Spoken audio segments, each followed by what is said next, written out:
Bismillahirrahmanirrahim. Assalamualaikum warahmatullahi wabarakatuh. Kembali lagi pada mata kuliah dasar-dasar mikrobiologi yang dalam hal ini kita akan membahas tentang sejarah mikrobiologi. Nah, dalam pembahasan ini nanti saya akan membagi dalam 3 bagian. Yang pertama, sejarah mikrobiologi yang disebut dengan periode awal, kemudian nanti periode keemasan, dan yang ketiga periode modern. Nah, ketiga hal tersebut yang akan kita bahas satu persatu di dalam sejarah mikrobiologi. Yang pertama, periode awal. Sejarah mikrobiologi ini terjadinya penemuan mikroorganisme yang digunakan oleh Antonio van Leeuwenhoek yang telah mempublikasikannya. Berawal dari penemuan mikroskop yang dilakukan oleh Zacharias Janssen dan Antonio van Leeuwenhoek yang menemukan dunia baru, dunia yang tidak kasat mata, yang tidak mampu dilihat oleh kasat mata, tapi mampu dilihat dengan menggunakan alat, dalam hal ini adalah mikroskop. Nah, Antonio van Leeuwenhoek menemukan bahwa ada mikroorganisme yang mampu dilihat dengan menggunakan mikroskop buatannya sendiri. Sebenarnya beliau bukanlah orang atau ahli mikrobiologi, tetapi beliau hobi dalam membuat mikroskop. Setidaknya ada 250 mikroskop yang dibuat oleh Antonio van Leeuwenhoek hingga perbesaran 200 sampai 300. Dari mikroskop tersebutlah mikroorganisme ditemukan. Namun dalam perkembangannya di periode awal ini terjadi berbagai perdebatan dalam hal teori-teori tentang awal mula kehidupan setelah ditemukannya mikroorganisme tersebut. Ada namanya teori abiogenesis, yaitu teori yang menyatakan bahwa makhluk hidup berasal dari benda mati atau disebut dengan generation spontan yang dicetuskan oleh Aristoteles dan kemudian dikembangkan oleh John Needham dengan melakukan percobaan atau eksperimen. Beliau melakukan eksperimen dengan mencampurkan padi dan daging dalam satu toples yang diisi dengan air, kemudian dicampurkan dengan mikroorganisme. Lalu beliau memasaknya atau memanaskannya. Kemudian setelah dipanaskan, mikroorganisme tersebut hilang atau mati. Kemudian setelah didinginkan, tidak lama kemudian mikroorganisme tersebut muncul lagi. Makanya John Needham ini berpendapat bahwa makhluk hidup itu berasal dari benda mati. Inilah yang disebut dengan teori abiogenesis. Kemudian banyak para ahli yang tidak percaya atau ingin membantah dari teori John Needham tadi. Misalkan saja yang pertama ada dari percobaan Francisco Redi yang mencoba untuk membandingkan percobaan yang dilakukannya. Misalkan Francisco Redi ini melakukan 3 percobaan. Yang pertama, percobaan daging yang dimasukkan ke dalam toples tanpa penutup. Kemudian yang kedua, adanya penutup dengan rapat. Dan yang ketiga, penutupnya itu menggunakan kain kasah. Nah, dari 3 percobaan ini, ternyata yang pertama, daging yang tanpa ditutup itu dipenuhi oleh lalat dan belatung. Kemudian percobaan yang kedua, ketika ditutup rapat, tidak ada belatung dan juga tidak ada lalat. Dan yang ketiga, ketika ditutup dengan kain kasah, ternyata banyak lalat yang ada di atas penutup tersebut pada kain kasah. Dari sini beliau berpendapat bahwa makhluk hidup itu berasal dari makhluk hidup yang telah ada. Buktinya dari percobaan atau eksperimen beliau. Sehingga beliau mencoba membantah dari teori yang dilakukan oleh John Needham tadi. Kemudian dari percobaan Lazarus Palazzani juga mencoba untuk membantah dari teori abiogenesis tadi. beliau juga melakukan 3 percobaan. Beliau menyediakan labu ya. Yang pertama, ketika labu yang berisi mikroorganisme tadi dibakar ya, kemudian didinginkan, tidak lama kemudian ketika dengan tutup yang terbuka, air kaldu tersebut itu keruh, artinya terdapat mikroorganisme di dalamnya. Yang kedua, ketika kaldu daging tadi itu dibakar ya, kemudian didinginkan dan ditutup dengan kain kasah, ternyata air kaldunya itu agak keruh ya. Kemudian percobaan yang ketiga, tadi kaldu daging tersebut dipanaskan, kemudian didinginkan dan ditutup rapat dengan kain ya, kedap udara, kemudian terlihat kaldu tersebut bening, artinya tidak ada muncul mikroorganisme, sehingga beliau pun berpendapat yang sama dengan Francisco Redi tadi, bahwa makhluk hidup tadi berasal dari makhluk hidup yang lain. Artinya percobaan ini mencoba membantah ya dari teori yang pertama ya, teori abiogenesis. Nah, tetapi dari percobaan tersebut masih terjadi perdebatan. Maka dilakukanlah percobaan ketiga untuk memutuskan mata rantai perdebatan tadi. Karena Nedem mengatakan bahwa ketika ditutup dengan kedap udara, tidak ada oksigen, maka mikroorganisme itu tidak bisa hidup.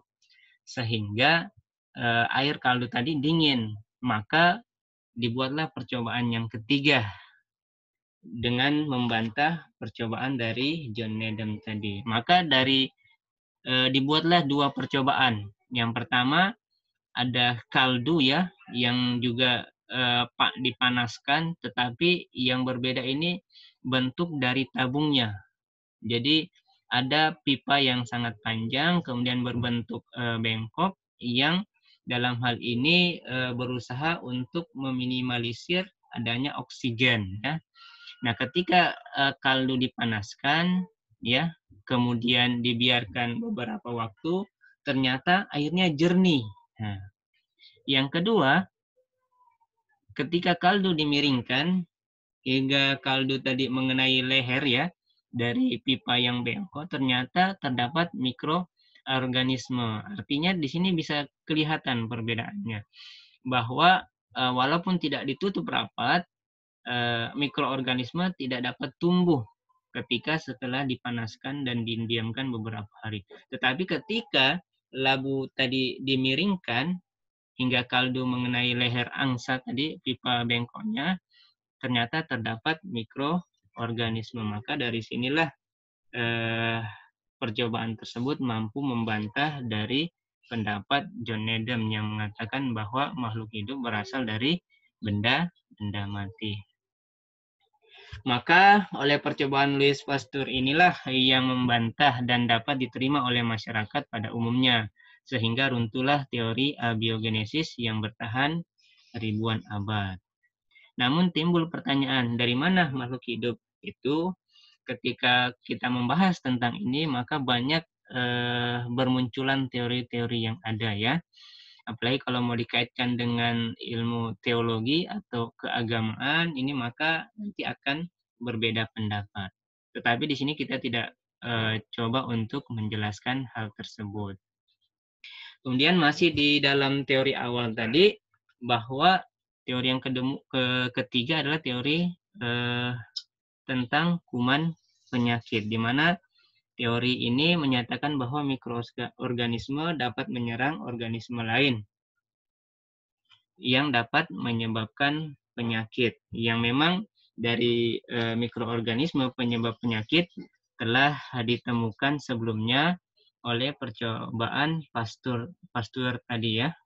Kemudian dipertegas dengan percobaan Robert Koch ya, yang beliau ini merupakan ahli fisika yang telah menemukan bakteri yang berbentuk batang yang terdapat pada darah domba yang terinfeksi penyakit antraks. Di sinilah juga muncul dari teori kuman ya, penyakit atau bakteri itu dapat menyebabkan penyakit ya. Maka di masyarakat biasanya bakteri itu disebut dengan kuman ya. Intinya kuman itu dapat menyebabkan penyakit. Ini asal muasal dari teori kuman penyakit. Padahal kalau kita mau bandingkan sekarang, banyak ternyata mikroorganisme yang dapat dimanfaatkan oleh manusia ya, baik dalam industri maupun dalam bidang kesehatan. Itu adalah teori periode yang pertama ya, atau periode awal dalam sejarah mikrobiologi. Yang kedua, ini adalah periode keemasan, di mana periode keemasan ini perkembangan mikrobiologi pada masa ini mengalami kemajuan dengan berbagai penemuan mulai dari penemuan tentang cawan Petri ya, kemudian metode isolasi yang dicetuskan dari kolega dari Robert Koch tadi ya. Misalkan penemuan metode isolasi atau pemisahan tadi, memindahkan bakteri dari lingkungan ke media pertumbuhan. Kemudian ada juga identifikasi biakan ya. Berarti ini masuk dalam ilmu taksonomi. Kemudian penemuan cawan Petri ya, sistem pewarnaan bakteri termasuk juga pewarnaan gram pada periode keemasan inilah ditemukan ya. Kemudian berlanjut berbagai penemuan lain ya yang penting dalam periode keemasan ini. Kemudian penemuan yang lain yaitu peran mikrobia dalam perubahan bahan makanan dan minuman melalui fermentasi dari mikroorganisme tersebut. Yang pertama bahwa mikroorganisme itu dapat menghasilkan fermentasi ya, yang merubah anggur ya, dan terkadang juga merusak anggur dan bisa juga mengawetkan makanan. Ini peran dari mikroorganisme. Kemudian dari Pasteur tadi juga itu mendemonstrasikan bahwa mikroorganisme itu bisa ya menghasilkan sisa dari alkohol, asam butirat, dan asam laktat. Kemudian juga masih di masa periode keemasan ini terjadinya penemuan tentang manipulasi lingkungan dan seleksi mikrobia untuk menghasilkan etanol, vinegar, lisin, monosodium, glutamat, dan antibiotik ya, khususnya dalam mikrobiologi industri. Nah, inilah penemuan-penemuan yang terjadi di masa keemasan ya, mulai dari isolasi bakteri gimana, penemuan cawan Petri, pengecatan gram, sampai pada fermentasi mikroorganisme sehingga dapat dimanfaatkan dalam produksi pangan. Kemudian masuk di periode ketiga yaitu di periode modern ya. Di periode modern ini, setelah perkembangan mikrobiologi yang berkembang dengan pesat, dengan terjadinya penemuan-penemuan termasuk juga teknik dalam mikrobiologi, maka dilanjutkan dengan penemuan-penemuan penting di dalam perkembangan mikrobiologi. Di antaranya bidang kedokteran, pertanian, industri, dan biologi molekular. Namun di sini saya hanya bisa sampaikan sedikit saja ya. Contohnya dalam hal ini Paul Ehrlich ya, yang menunjukkan bahwa adanya imunitas humoral ya yang didapatkan ya dari bukan didapatkan, maksudnya dikembangkan ya.